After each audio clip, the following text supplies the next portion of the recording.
மாசல்லா சுத்தமா திரு புண்ணிய தீர்த்தத்தினால் குற்றம் நீங்கிட குணமாறேற்ற ஆட்டுக்குட்டியின் ரத்தத்தினால்.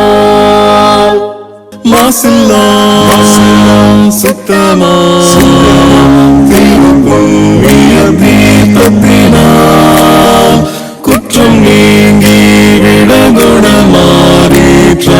ஆட்டுக்குட்டியின் ரத்தத்தினால். பிதாவாகிய தேவனுக்கும் நமது ஆண்டவராகிய இயேசு கிறிஸ்துவுக்கும் பரிசுத்த ஆவியானவருக்கும் இப்பொழுதும் எப்பொழுதும் சதா காலங்களிலும் மகிமை உண்டாயிருப்பதாக. நாம் யாவரும் தேவனை மகிமைப்படுத்தும்படியாக உற்சாகமாக பாடி தேவனை துதித்து அவருடைய நாமத்தை மகிமைப்படுத்துவோமாக. பாடல்களை வழிநடத்தத்தக்கதாக நம்மத்தில் இருக்கிற அன்பு சகோதரர்களை முன்னுக்கு வரும்படி அன்போடு அழைக்கிறேன். நன்றி சொல்லுவேனே வார்த்தைகள் போதாதே, நன்மை செய்த தேவா உம்மை பாடுவேனே. நன்றி சொல்லுவேனே வார்த்தைகள் போதாதே, நன்மை செய்த தேவா உம்மை பாடுவேனே.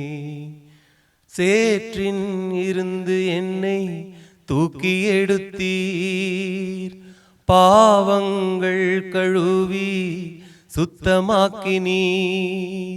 சேற்றில் இருந்த என்னை தூக்கி எடுத்தீர், பாவங்கள் கழுவி சுத்தமாக்கினீர்.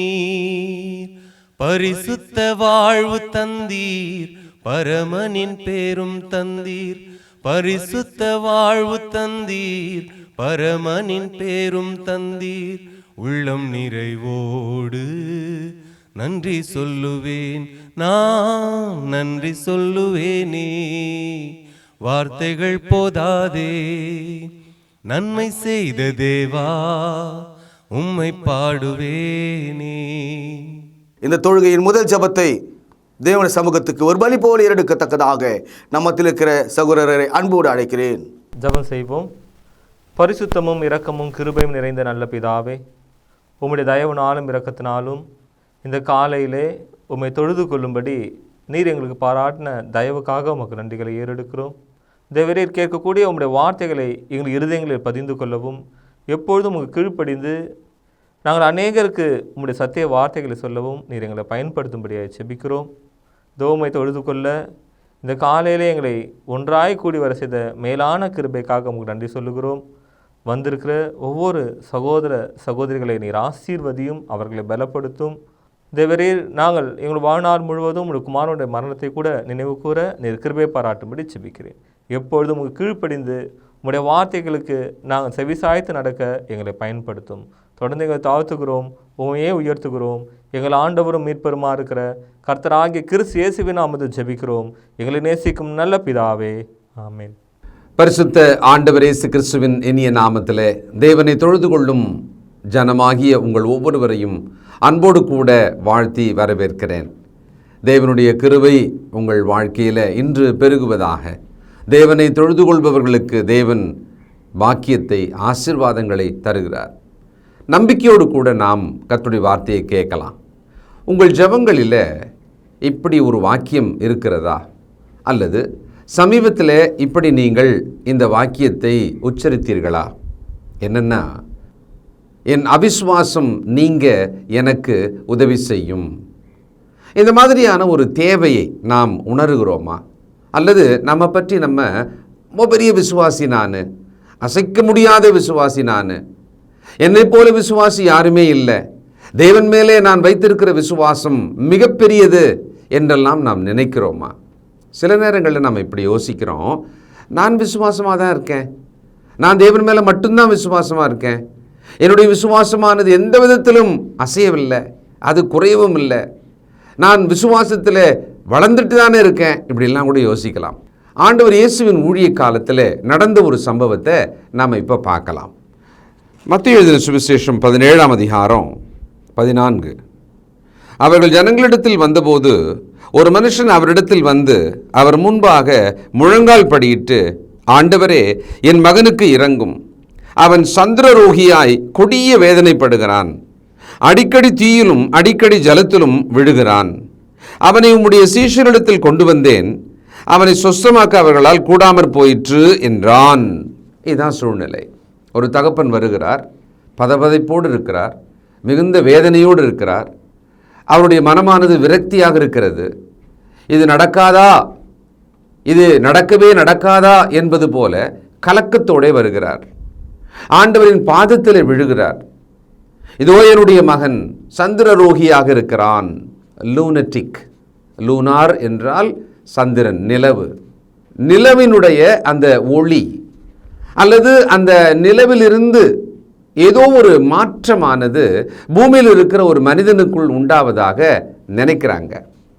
அமாவாசை நேரத்தில் பைத்தியம் பிடித்ததை போல ஒருவர் மாறுவது, பௌர்ணமி நேரத்தில் பைத்தியம் பிடித்ததை போல ஒருவர் நடப்பது, இது நம்ம ஊரில் நம்ம மக்கள் நடுவில் பேசவும் அப்படி அவதிப்படுவதாக சொல்வதும் நம்ம பார்த்துருக்குறோம், கேட்டிருக்கிறோம்.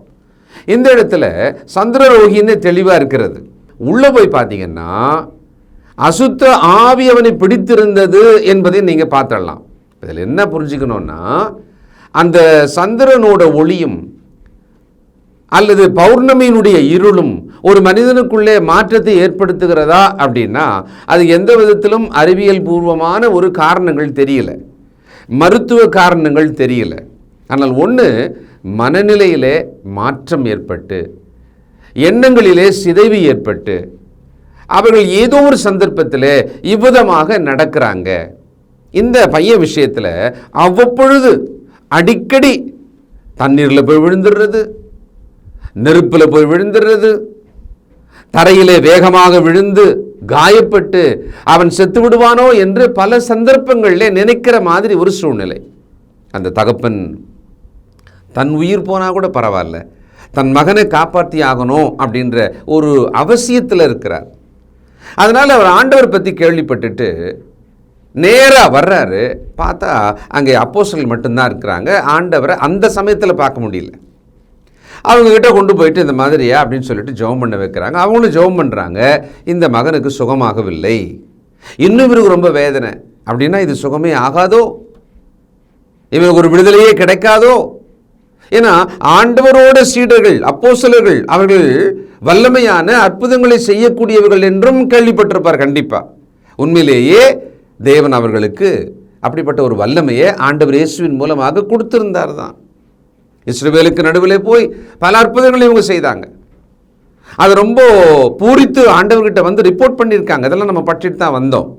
ஆனால் இப்போது அந்த தகப்பனுக்கு ரொம்ப பெரிய வேதனை கூடுதலாக வந்திருக்கும். இப்போ என்னென்னா, இனி தன் மகனை காப்பாற்ற வழி இல்லையோ. கடைசியாக ஒரு முயற்சி பண்ணுறாரு. என்னென்னா, ஆண்டவர் வர்றாரு, அவரை சந்திக்கிற ஒரு வாய்ப்பு கிடைச்சது. சாஷ்டாங்கமாக விழுந்து எப்படியாகிலும் ஏதாகிலும் செய்யக்கூடுமா என்ற அளவுக்கு அவர் கேட்கிறார். ஓரளவுக்காவது சரி பண்ணுங்களேன், அவன் என் கண்ணெதிரில் விழுந்து சாவான் போல இருக்கிறதே. அது ஒரு கொடுமையான விஷயம். ஒரு தகப்பனோட கண்ணெதிரில் பிள்ளை சாகும் அப்படின்ற மாதிரி பல சந்தர்ப்பங்கள் இருக்குமானா அது எப்படி இருக்கும் பாருங்கள். ஒருவேளை தாய் இல்லையோ தெரியல, தாய் இருக்கலாம், இல்லாமலும் இருக்கலாம். இந்த மாதிரி விஷயத்துக்கு அக்காலத்தில் ஆண்கள் தான் தூக்கிட்டு போவாங்க. அப்போ இந்த தகப்பன் முயற்சி செய்கிறார். இது ஒரு பக்கம். இன்னொரு பக்கம் அந்த மகனோட நிலைமையை கொஞ்சம் யோசனை பண்ணி பாருங்களேன். அவன் இந்த மாதிரி விடுறான் கொள்கிறான் அப்படின்றத அவன் கொஞ்சமாவது உணர்ந்திருக்க முடியும். பிறகு யாராவது அவங்க பேசலாம், சொல்லலாம், இப்படியெல்லாம் உனக்கு ஆகுதேப்பா அப்படின்னு கண்ணீர் விடலாம். அவங்க அப்பா கூட அழலாம், அவங்க அம்மாவும் அழலாம், சுற்றி இருப்பவர்கள் அதை பற்றியெல்லாம் பேசலாம். அவனுக்குள்ளே கூட தன்னையே தன் வாழ்க்கையவே வெறுத்தவனாகவும் இருக்கலாம். இந்த சந்தர்ப்பத்தில் ஆண்டவரை இந்த தகப்பன் சந்திக்கிறார். மார்க்கு 9ஆம் அதிகாரம் இன்னும் கொஞ்சம் கூடுதல் விவரத்தை நாம் இங்கே பார்க்கலாம். 17வது வசனம். அப்பொழுது ஜனக்கூட்டத்தில் ஒருவன் அவரை நோக்கி, போதகரே, ஊமையான ஒரு ஆவி பிடித்த என் மகனை உம்மிடத்தில் கொண்டு வந்தேன். அது அவனை எங்கே பிடித்தாலும் அங்கே அவனை அலைகழிக்கிறது. அப்பொழுது அவன் நுரை தள்ளி பல்லை கடித்து சோர்ந்து போகிறான். அதை துரத்திவிடும்படி உம்முடைய சீஷரிடத்தில் கேட்டேன், அவர்களால் கூடாமற் போயிற்று என்றான். இங்கே இன்னும் கொஞ்சம் விவரம் பார்க்குறோம். பல்லை கடித்து ஊமையான ஒரு ஆவியான், அதையும் பார்க்குறோம். அடுத்தது அலைகழிக்கிறது. இப்படி அலைகழிக்கப்பட்ட அந்த மகன் ஒரு பக்கம், குணப்படுத்தவே முடியாதா என்று எந்த விதத்திலும் அவருக்கு ஆறுதலும் இல்லை, நம்பிக்கையும் வரல. ஒரு முயற்சி பண்ணார், அப்போஸ்தலர்கள் குணமாக்க முடியல, இன்னும் விரக்தியானார். இப்படி ஒரு தகப்பன் ஒரு பக்கம். அப்போஸ்தலர்களை கொஞ்சம் யோசனை பண்ணி பார்க்கணும். அவங்க தாங்கள் வரம்பெற்றவர்களாக இருந்தும் கூட ஏற்கனவே அசுத்தாவிகளை விரட்டினார்கள், அற்புதங்களை செய்தார்கள் என்றிருந்தாலும் கூட இந்த பையனை அவங்களால சுகமாக்க முடியல. அப்போ அவங்களுக்கும் தாங்கள் ஒரு சிறுமைப்பட்டதை போல ஒரு ஒரு வெக்கம் வந்து தானே இருக்கும், ஒரு ஷேம் அவங்களுக்குள்ளே இருக்குமா இல்லையா? தன்னால் இது முடியல, என்னன்னு தெரியலையே அப்படின்னு சொல்லி அவங்களும் ஒரு பக்கம் இருக்கிறாங்க. இதெல்லாம் பார்க்குறாரு. இந்த இடத்துல என்ன குறைபாடாக இருக்க முடியும்? அந்த பையன் அவங்ககிட்ட எதுவும் எதிர்பார்க்க முடியாது, அவன் அவஸ்தைப்பட்டு இருக்கான். அந்த தகப்பன் ஒரு விசுவாசம் உள்ள, தேவன் மீது நம்பிக்கை உள்ளவராக இருக்கணும், எதிர்பார்க்கலாம். அந்த சீடர்கள் விசுவாசம் உள்ளவர்களாக இருக்கணும், அதையும் எதிர்பார்க்கலாம். அதை தான் ஆண்டவர் இங்கே ரொம்ப தெளிவாக சொல்கிறார். இப்போது இந்த மாதிரி ஒரு சிறுமைப்படுத்தப்பட்டதை போலவும், அல்லது எனக்கு முன்னால் இருக்கிற மிகப்பெரிய இந்த சவால், மிகப்பெரிய ஒரு பிரச்சனை, அது தீராது போல தெரிகிறதே, என்னால் எதுவுமே செய்ய முடியவில்லையே, நான் முயற்சி எடுத்தாலும் கூட அது மிக மோசமாக போகிறதே அப்படின்ற ஒரு இடத்துல நாம் இருப்போமானால், இப்படி ஒரு இடம் ஏன் நமக்கு வந்தது, இப்படி ஒரு சந்தர்ப்பத்துக்குள்ளே ஏன் நாம் வந்து விட்டோம்? இதை கேட்டுக்கொண்டிருக்கிற அன்பான தேவனுடைய ஜனமே, உங்கள் வாழ்க்கையில் கூட இந்த விஷயத்துக்கு என்னால் ஒன்றுமே பண்ண முடியாது, ஆனால் இது என் இருதயத்தை உடைக்கிறது, நான் இதற்காக கண்ணீர் விடுகிறேன், என் உயிரை கொடுத்தாவது இந்த விஷயத்திலிருந்து விடுதலையாக விரும்புகிறேன், சரி செய்ய விரும்புகிறேன், ஆனாலும் இது முடியுமா என்று எனக்கு தெரியல. இப்படி ஒரு சூழ்நிலைக்குள்ள நீங்கள் இருந்தால், எது இருந்தால் நாம் இங்கே ஜெயிக்கலாம், இதை தான் இந்த சம்பவத்துக்குள்ளே நாம் கற்றுக்கொள்ள போகிறோம். லூக்கா 9ஆம் அதிகாரம் 38-39. அவர்களில் ஒருவன் சத்தமிட்டு, போதகரே, என் மகனை கடாட்சித்தருளும் என்று உம்மை வேண்டிக் கொள்கிறேன், அவன் எனக்கு ஒரே பிள்ளையாயிருக்கிறான், ஒரு ஆவி அவனை பிடிக்கிறது, அப்பொழுது அலறுகிறான், அது அவனை நுரைதள்ளி அலைகழித்து அவனை கசக்கின பின்பு அவனை விட்டு நீங்குவது அரிதாயிருக்கிறது. இந்த டிஸ்கிரிப்ஷன் பாருங்களேன். ஒரு பேப்பரை கையில் எடுத்து அப்படி கசக்கி குப்பையில் போடுறோம், அது எப்படி இருக்கும்? ஒரு ரோஜா பூவை கையில் எடுக்கிறோம், அதை அப்படியே கையில் கசக்கி கீழே போடுகிறோம். அது போல சொல்றாரு, அசுத்த ஆவி ஒன்று என் மகனை பிடிக்கிறது, அது அவனை கசக்கி போடுகிறது, அது அவனை விட்டு போவது ரொம்ப அரிதா இருக்கிறது, அலைகழிக்கிறது. இந்த இடத்துல ஒரு அசுத்த ஆவி என்று இருக்கிறது இல்லையா? அது நம்முடைய வாழ்க்கையில் அசுத்த ஆவி அலைகழிப்பதாக நீங்க நினைக்கலாம்.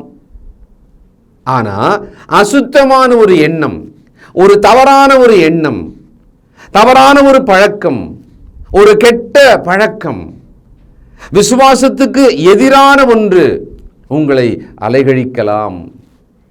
அதை விடலாம் என்று நீங்கள் யோசித்தாலும், உங்களுக்கு ஆலோசனை சொன்னாலும் அது அரிதாக இருக்கலாம். என்னதான் பண்றது? இப்ப இந்த மாதிரியான ஒரு சூழ்நிலைக்குள்ளே, மனநிலைக்குள்ளே, அல்லது ஒரு சிக்கல்களுக்குள்ளே நீங்கள் இருக்கலாம். நல்ல கவனிங்க, இங்கே ஒரு பதிலை நமக்காக ஆண்டவர் வச்சிருக்கிறார். ஒரு ஒரு ஒரு கண்டனையை தன்னுடைய அப்போஸ்தலர் பக்கமாக திருப்புறார், கண்டிக்கிறார் அவங்கள.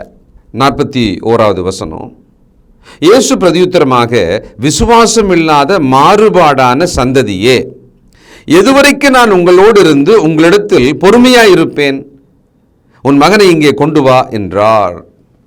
அப்போஸ்தலர் பார்க்கிறார், இவங்கக்கிட்ட கூட்டின்னு வந்தையா, இவங்களால கூடாமற் போயிற்று, இவங்க என் மகனை விடுதலை செய்ய முடியவில்லை, அவனுக்கு ஒரு சுகத்தை கொடுக்க முடியவில்லை அப்படின்றாங்க. அப்போ அவங்கள கடிஞ்சிக்கிறார்.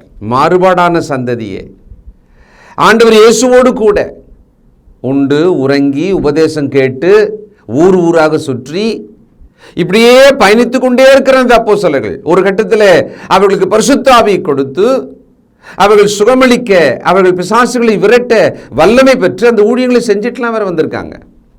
ஆனால் என்னன்னா, அவர்கள் தாங்கள் பெற்ற அந்த விசுவாசத்தை, அந்த வல்லமையை தொடர்ந்து விசுவாசத்தினாலே காப்பாற்றி கொள்ளாமல் இருந்திருக்கிறாங்க. உங்கள் அவிசுவாசத்தினாலே தான் இதை உங்களால் செய்ய முடியல என்றார். அப்படியானா இன்றைக்கு நாம் சிக்கியிருக்கிற ஒரு சிக்கல், அதிலிருந்து விடுபட வேண்டும் என்று இப்பொழுது நினைக்கிறோம்.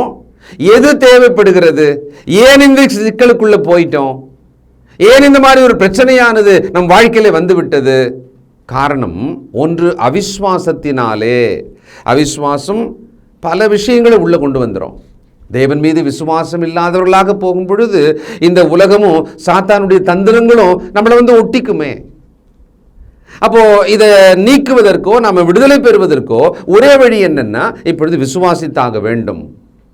அன்பான தேவனுடைய பிள்ளைகளே, நீங்க நினைச்சிட்டு இருக்கிற ஒரு விடுதலை, எதிர்பார்க்கிற ஒரு விடுதலை, நீங்கள் இப்படி ஒரு சமாதானம் எனக்கு தேவைப்படுகிறது, ஆனால் எப்படி வருமோ என்று தெரியவில்லை, எனக்கு அது திசையே தெரியவில்லை, அப்படி ஒன்று கிடைக்குமா என்று அரிதாக இருக்கிறது அப்படின்னு எதை நினைச்சாலும் பரவாயில்ல, நீங்கள் விசுவாசிப்பீர்களானால் அதுக்கு ஆண்டவர் ரொம்ப ரொம்ப ஷார்ப்பாக ரொம்ப தெளிவாக ஒரு விஷயத்தை சொல்லுவார். நீங்கள் தொடர்ந்து கவனிக்கணும்.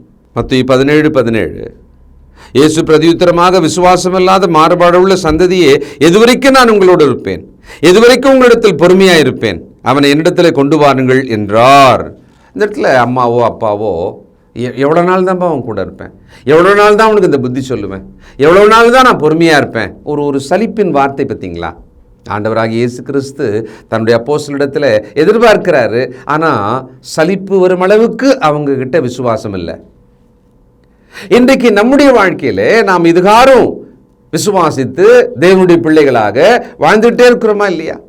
எவ்வளவு பிரசங்கங்களை கேட்டுக்கிட்டே இருக்கிறோம், வசனங்களை கேட்டுக்கிட்டே இருக்கிறோமே. நம்முடைய விசுவாசம் எப்படி இருக்கிறது? பார்த்தா பாராட்டுற மாதிரி இருக்கா, அல்லது சலித்து போகிற மாதிரி இருக்கிறதா? இன்னுமா விசுவாசிக்க மாட்டீங்க? இது கூடவா உங்களால் விசுவாசிக்க முடியாது? இந்த அளவு கூடவா உங்களுக்கு விசுவாசம் இல்லை அப்படின்னு சொல்கிற மாதிரி இருக்குமா? நமக்கே தெரியும். மற்றவங்க நமக்கு சொல்லணும்னு அவசியமே இல்லை. நீங்கள் விசுவாசத்தின் வர்த்தனைக்காக வாழுகிறீர்களா?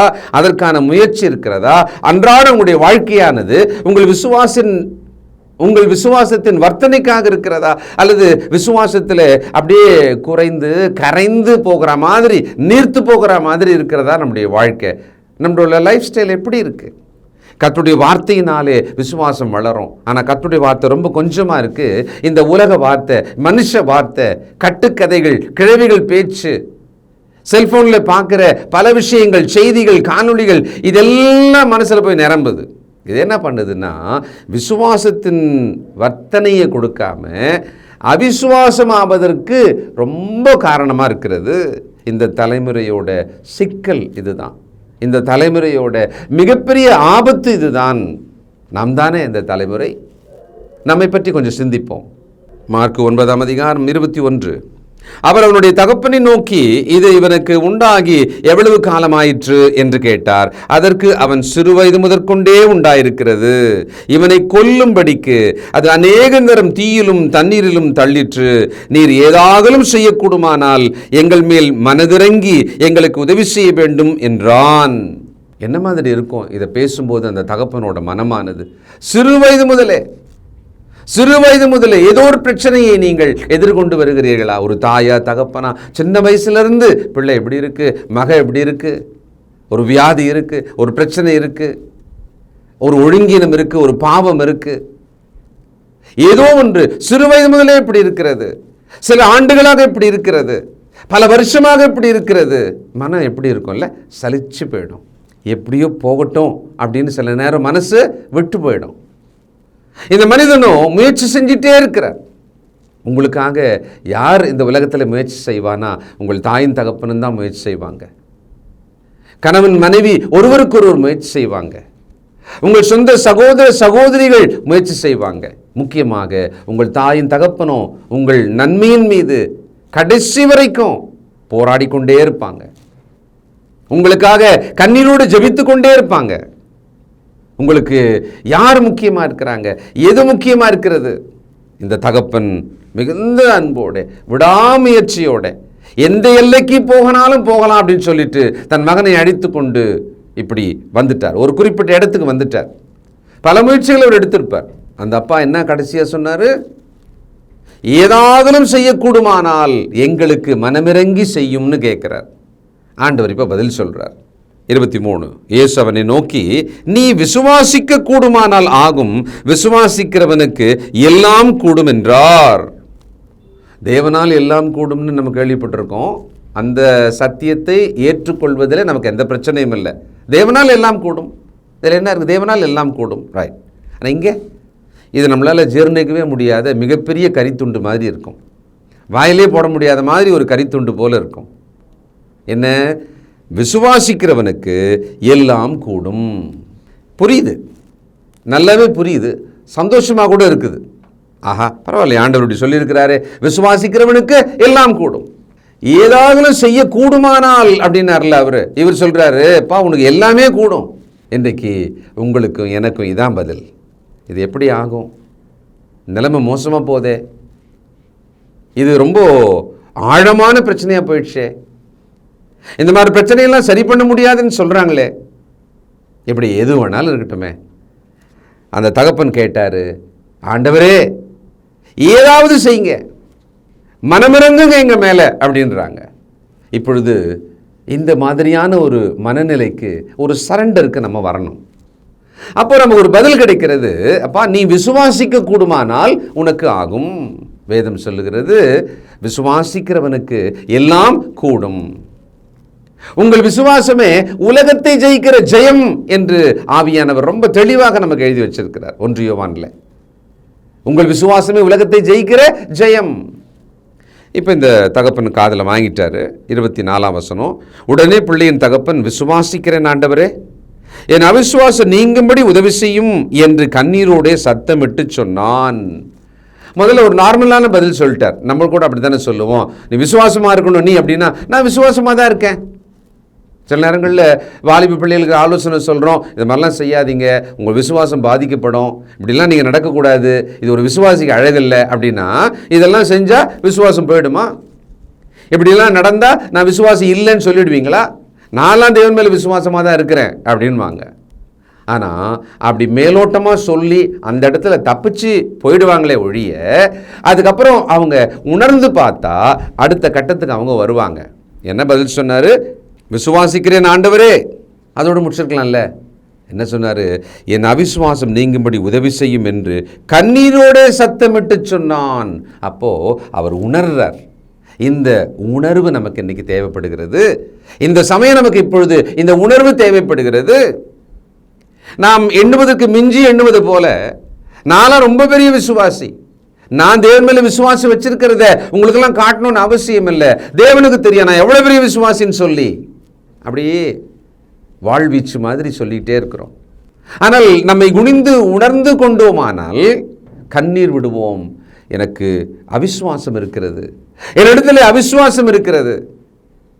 இந்த ஒரு குறிப்பிட்ட பிரச்சனைக்குள் தவித்து கொண்டிருக்கிற சகோதரனே சகோதரியே, நீங்கள் ஒரு விடுதலையை நோக்கி இருக்கிறீங்க, ஒரு விடிவை நோக்கி காத்திருக்கீங்க.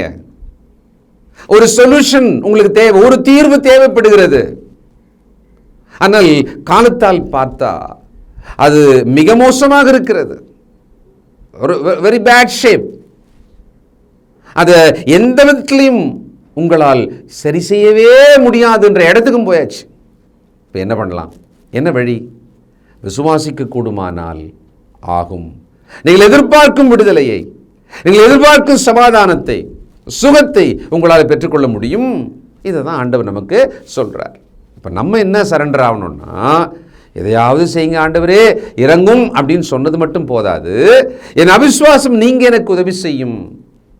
அந்த பிசாசு அந்த குடும்பத்துக்குள்ளே மகன் வழியாக நுழைந்து அலைகழித்து கொண்டிருக்கிறது. மகனுக்கு தான் பிசாசு பிடிச்சிருக்கு, ஆனால் தாய் தகப்பன் நிம்மதியாக இருப்பாங்களா? உங்கள் குடும்பத்துக்குள்ளே ஒருவருக்குள்ளே வந்திருக்கிற ஒரு தீங்கானது உங்கள் ஒருவரோடு முடிவதில்லை, மொத்த குடும்பத்தையும் அலைகழிக்கும், ஆட்டிப்படைக்கும். இதை மேற்கொள்ள வேண்டுமானால் இதை கேட்டுக்கொண்டிருக்கிற நீங்கள் அல்லது குடும்பத்தில் மற்றவர்கள் அனைவருமே விசுவாசத்துக்குள்ளே எழுந்து நிற்கணும், அந்த விசுவாசத்திலே உறுதிப்படணும். நான் தேவன் ஒருவரை மட்டுமே உறுதியாக விசுவாசித்து காத்திருப்பேன் என்ற இடத்துக்கு நம்ம வரணும். அவிசுவாசம் நீங்க கண்ணீரோடு தேவனே எனக்கு உதவி செய்யும் என்று கேட்க வேண்டும். இந்த ஒருவரி ஜெபம் இந்த வேளையில் அவசியமாக உங்களுக்கு தோன்றினால் உடனே ஜெபம் செய்யுங்கள். 25 முதல் மார்க் 9. அப்பொழுது ஜனங்கள் கூட்டமாய் ஓடி வருகிறது இயேசு கண்டு அந்த அசுத்த ஆவியை நோக்கி, ஊமையும் செவிடுமான ஆவியே, இவனை விட்டு புறப்பட்டு போ, இனி இவனுக்குள் போகாதே என்று நான் உனக்கு கட்டளையிடுகிறேன் என்று அதை அதட்டினார். இவனை விட்டு போ அப்படி மட்டும் சொல்லலை, இனி இவனுக்குள் போகாதே. சில நேரங்களில் வாழ்க்கையில் ஒரு பிரச்சனை வந்திருக்கோம், அதுக்குள்ளே சிக்கியிருப்போம், அது போயிடணும் அப்படின்னு சொல்லி நம்ம கேட்போம், திரும்ப அந்த பிரச்சனை வரும். ஆனால் இன்றைக்கி நமக்கு என்ன தெரியுங்களா தேவை? இந்த பிரச்சனை போயிடணும், இனி இந்த பிரச்சனை வரவே கூடாது, இனி இந்த வேதனை உண்டாக்கவே கூடாது. அது ஒரு வார்த்தை, ஒரு சம்பவம், ஒரு மனிதன், ஒரு பாவம், எது வேணாலும் இருக்கலாம். முற்றிலும் உங்கள் வாழ்க்கையிலிருந்து அது துடைத்தெடுக்கப்பட வேண்டும். It should not come again, never come again. அதை யாரால் மட்டும்தான் செய்ய முடியும்? ஆண்டவர் இயேசுவினால் மட்டும்தான் செய்ய முடியும். அவருடைய வல்லமை தான் செய்ய முடியும். நம்மை நாம் தாழ்த்தினால் அந்த வல்லமை இப்பொழுது நமக்குள்ளே செயல்படும், நம்முடைய குடும்பத்துக்குள்ளே செயல்படும். 26. அப்பொழுது அது சத்தமிட்டு அவனை மிகவும் அலைகழித்து புறப்பட்டு போயிற்று. அவன் செத்துப்போனான் என்று அநேகர் சொல்லத்தக்கதாக செத்தவன் போல் கிடந்தான். இயேசு அவன் கையை பிடித்து அவனை தூக்கினார். உடனே அவன் எழுந்திருந்தான். அது அவனை அலைகழித்தது. கடைசியா ஒரே அடி அடிச்சுட்டு போயிடலாம், சாவடிச்சுட்டு போயிடலான்ற மாதிரி அது அலைகழித்தது. சில நேரங்களில் ஒரு பிரச்சனைக்காக ஜெபிப்போம், அந்த பிரச்சனையை தீரும்படியாக நாம் காத்திருப்போம். பார்த்தா இருந்த அளவை விட எவரெஸ்ட் உயரத்துக்கு போய் அந்த பிரச்சனை நிற்கும். பாருங்களேன், இவன் அதே மாதிரி அலைகழித்தது. எப்போ விழுற மாதிரி விழுந்தான், எல்லாரும் பார்த்த உடனே செத்துட்டான்ப்பா, அவன் அவள் தான் செத்துட்டான் அப்படின்னு சொல்கிற அளவுக்கு இருந்துதான். இயேசு கையை பிடித்து தூக்கினார். நாம் நம்முடைய விசுவாசத்திலே உறுதியாக இருக்க வேண்டும். ஆபிரகாம் விசுவாசத்திலே பலவீனமாக இருக்கவில்லை. இல்லாததிலிருந்து இருக்கிறதே போல அழைக்கும் தேவன் என்ற அந்த தேவன் மேலே விசுவாசமாக இருந்தார். அந்த விசுவாசம் நமக்கு தேவைப்படுகிறது. வேற வழி இல்லைல்ல, ஏதாவது பண்ணி சரி பண்ண முடியுமா? முடியாதுல்ல. அப்போ என்ன ஆப்ஷன் தான் இருக்கு நமக்கு? தேவன் மேலே விசுவாசம் வைப்பதை தவிர வேறு ஆப்ஷன் கிடையாது, வேறு வழி கிடையாது இல்லையா? அதை மிக சரியாக வைக்கலாம், அவ்வளவுதான். லூக்கா 9:43. அவன் சமீபத்து வருகையில் பிசாசு அவனை கீழே தள்ளி அலைகழித்தது. இயேசு அந்த அசுத்தாவியை அதட்டி இளைஞனை குணமாக்கி அவன் தகப்பனிடத்தில் அவனை ஒப்புக் கொடுத்தார். அப்பொழுது எல்லாரும் தேவனுடைய மகத்துவத்தை குறித்து பிரமித்தார்கள். இயேசு செய்த யாவையும் குறித்து அனைவரும் ஆச்சரியப்படுகையில் அவர் தம்முடைய சீஷர்களை நோக்கி பிரமித்தார்கள், ஆச்சரியப்பட்டார்கள். அன்பான சகோதரனே, சகோதரியே, நீங்கள் சொல்லவும் முடியாமல், நீங்கள் அதை விவரிக்கவும் முடியாமல் உங்கள் மனதுக்குள்ளே ஏதோ ஒரு விதத்தில் பயந்து கலங்கி, அல்லது இந்த ஒரு பெரிய பிரச்சனைக்குள்ளிருந்து விடுதலை எப்படி கிடைக்கும் என்று நீங்கள் மருண்டு, எல்லாருக்கும் தெரிகிறது தேவன் என்னை எப்படி விடுதலையாக்கப் போகிறார் என்று காத்திருக்கிறேன், இப்படி எப்படி வேணாலும் நீங்கள் இருக்கலாம். நீங்கள் பிரமித்து ஆச்சரியப்படும்படியான விடுதலையை, சுகத்தை தேவனால் கொடுக்க முடியும். என்ன இல்லாமல் போச்சு? விசுவாசம். அது என்னவாச்சு? அவிசுவாசமாக போச்சு. இப்போ எதை வைத்து நாம் இப்பொழுது நம்மை சரி செய்து கொள்ள முடியும் அல்லது இந்த ஜெயத்தை பெற்றுக்கொள்ள முடியும்? தேவன் மீது விசுவாசிக்கிற அந்த விசுவாசத்தின் வழியாக மட்டும்தான் இதை சரி செய்ய முடியும். சிந்திங்க, ஒப்பு கொடுங்க, ஜெபம் பண்ணலாம். இரக்கமும் நீதியும் பரிசுத்தம் உள்ள நல்ல பிதாவே, ஏதோ எங்கள் வாழ்க்கையில் இருட்டில் நடந்து கொண்டிருந்த போது திடீரென்று எங்கள் பாதையில் ஒரு வெளிச்சம் வந்தது போல நம்முடைய வார்த்தைகள் இருக்கிறதப்பா. இது யாருக்கு தேவை? யாருக்காக இந்த வார்த்தைகள் சொல்லப்பட்டது? எனக்காக, என் ஜனத்துக்காக, ஏதோ உம்முடைய பிள்ளைகளுக்காக, ஏதோ எல்லாரும் தங்களோடு கூட இந்த வார்த்தைகளை பொருத்தி கொண்டு இணைத்து கொண்டு உணர்ந்து கொண்டிருப்பதற்காக உமக்கு ஸ்தோத்திரம். பிசாசு எந்த விதத்திலும் இனி அலைகழிக்காதபடிக்கு அந்த குடும்பத்தை, அந்த சகோதரனை, அந்த சகோதரியை, அந்த பிள்ளையை அலைகழிக்காதபடிக்கு விசுவாசிக்க உதவி செய்யும். அதனால் பிரமித்து ஆச்சரியப்படும்படிக்கு விடுதலை நம்முடைய பிள்ளைகளுக்கு தாரும். இயேசு கிறிஸ்துவின் நல்ல நாமத்தில் ஜெபிக்கிறோம் பிதாவே, ஆமென். கர்த்தருடைய பந்தியிலே பங்கு கொள்ளும்படி நம்மை நாமே ஆயத்தப்படுத்துவோம். ஆண்டவராகிய இயேசு கிறிஸ்து காட்டி கொடுக்கப்பட்ட அன்று ராத்திரியிலே அப்பத்தை எடுத்து ஆசீர்வதித்து, இதை பிட்டு நீங்கள் வாங்கி புசியுங்கள். இது உங்களுக்காக பிற்கப்படுகிற என்னுடைய சரீரமாய் இருக்கிறது என்று சொல்லியிருக்கிறார். அப்பத்திற்காக நாம் ஜெபித்து இதில் பங்கு கொள்வோம். பரிசுத்தமும் இரக்கமும் தயவும் கிருபையும் நிறைந்த நல்ல ஆண்டவரே, உம்முடைய குமாரனாகிய இயேசு கிறிஸ்து சிலுவையிலே எங்களுடைய பாவங்களுக்காக தன்னுடைய இன்னுயிரை கொடுக்கும் பொழுது அவருடைய சரீரம் கிழிக்கப்பட்டது. அதற்கு ஒப்பாக இங்கு புளிப்பில்லாத அப்பம் இது வைக்கப்பட்டு இருக்கிறது. அப்பா, நீர் இந்த அப்பத்தை எங்களுக்கென்று ஆசீர்வதித்து தரும்படி விலையேற பெற்ற இயேசு கிறிஸ்துவனுடைய நல்ல நாமத்தினாலே இந்த ஜெபத்தை ஏறெடுக்கிறோம் அன்பின் பிதாவே, ஆமேன். அவர் அந்தபடியே பாத்திரத்தையும் எடுத்து, இந்த பாத்திரம் என் இரத்தத்தினால் ஆகிய புதிய உடன்படிக்கையாய் இருக்கிறது, என்னை நினைவு கூறும்படி இதை செய்யுங்கள் என்று சொல்லியிருக்கிறார். நாமும் கூட அவ்வண்ணமாகவே இதில் செய்யும்படியாக நாம் ஒன்று சேருவோம். தேவன் இந்த ரசத்தை ஆசீர்வதித்து தரும்படி நாம் ஜெபிப்போம். வானத்தையும் பூமியும் உண்டாக்கின சர்வ வல்லமையுள்ள எங்கள் நல்ல பிதாவே, என்னை நினைவு கூறும்படி இதை செய்யுங்கள் என்று சொல்லியிருக்கிறபடியே நாங்கள் செய்யும்படி வந்து நிற்கிறோம். இந்த ரசத்தை நீர் ஆசீர்வதித்து தாரும். குற்றமில்லாத மாசற்ற இதோ தகப்பனே, அந்த ரத்தம் எங்களுடைய பாவங்களுக்காக சிந்தப்பட்டது என்பதை நாங்கள் நினைத்து இதில் பங்கு கொள்ளும்படி, பயபக்தியோடு பங்கு கொள்ளும்படி எங்களை உற்சாகப்படுத்தும். எங்களை தாழ்த்துகிறோம். இந்த ரசத்தை நீர் ஆசீர்வதித்து தாரும். இயேசுவின் நல்ல நாமத்தில் இந்த ஜெபத்தை எடுக்கிறோம் அன்பின் பிதாவே, ஆமேன். தேவனுடைய சமூகத்தில் தேவனுக்கு மிக பிரியமான ஒரு தொழுகையை செய்து கொண்டிருக்கிறோம். இதை தொடர்ந்து தேவனுக்கு பிரியமான ஒரு பலியாக நம்முடைய கையின் பிரயாசங்களை தேவனுடைய சமூகத்துக்கு கொண்டு வருவோம். தேவன் கொடுத்தவைகள், இவைகளிலிருந்து நாம் எடுத்து தேவனுக்கு உற்சாகமாக கொடுப்பதற்கு நாம் ஒப்புக் கொடுப்போமாக. இந்த தொழுகையின் நிறைவு ஜெபத்தை நம்மத்தில் இருக்கிறதான சகோதரர் ஒருவர் முன்வந்து ஜெபித்து இந்த தொழுகையை நிறைவு செய்து தரும்படி அன்பாய் கேட்டுக்கொள்கிறேன். ஜெபிப்போம். கிருபையும் அன்பும் இரக்கமும் நிறைந்த பரம்பிதாவே, உம்மை தொழுது கொள்வது எவ்வளவு பெரிதான ஸ்லாக்கியம். அந்த ஸ்லாக்கியத்தை நீர் இந்த நாளில் எங்களுக்கு தந்தீரே, அதற்காக நன்றி தாப்பனே. நாங்கள் ஜெபித்த ஜெபங்களை நீர் அங்கீகரிக்க வேண்டுமாய் ஜெபிக்கிறோம். கிருபையின் பிதாவே, நாங்கள் கேட்ட வார்த்தைகளுக்காக நன்றி. அவைகள் எங்களுடைய இருதயத்தில் வைத்து அதன்படி எங்களுடைய வாழ்க்கை மறுரூபமாக நீர் தயவு செய்தல் வேண்டுமாய் ஜெபிக்கிறோம். பிதாவே, நீர் எங்களுக்கு இந்த வாரத்தில் ஆசீர்வாதமாக கொடுத்த வருமானத்திலிருந்து உமக்கென்று கொடுக்க நீர் எங்களுக்கு பாராட்டின தயவுக்காக நன்றி. இப்படியாக நாங்கள் கிறிஸ்துவனுடைய மரணத்தை நினைவு கூற நீர் தயவு பாராட்டினீர். எங்களுக்காக கிறிஸ்து தன்னுடைய சரீரத்தை கிழித்து இரத்தத்தை சிந்தினார். அதை நாங்கள் புசிக்கவும் பானம் பண்ணவும் நீர் தயவு பாராட்டினீர். இப்படியாக தாப்பனே, நாங்கள் ஏறெடுத்த இந்த தொழுகையை நீர் தாமே அங்கீகரிக்க வேண்டுமாகவும் ஆசீர்வதிக்க வேண்டுமாக ஜெபிக்கிறோம். தாப்பனே, சுவீனமாக இருப்பவர்களுக்கு உம்முடைய சுகத்தையும் ஆரோக்கியத்தையும் கட்டளை விடமாக ஜெபிக்கிறோம். காத்துக்கொள்ளும் வழி நடத்தியறலும் இயேசு கிறிஸ்து மூலம் நல்ல பரம்பிதாவே, ஆமென்.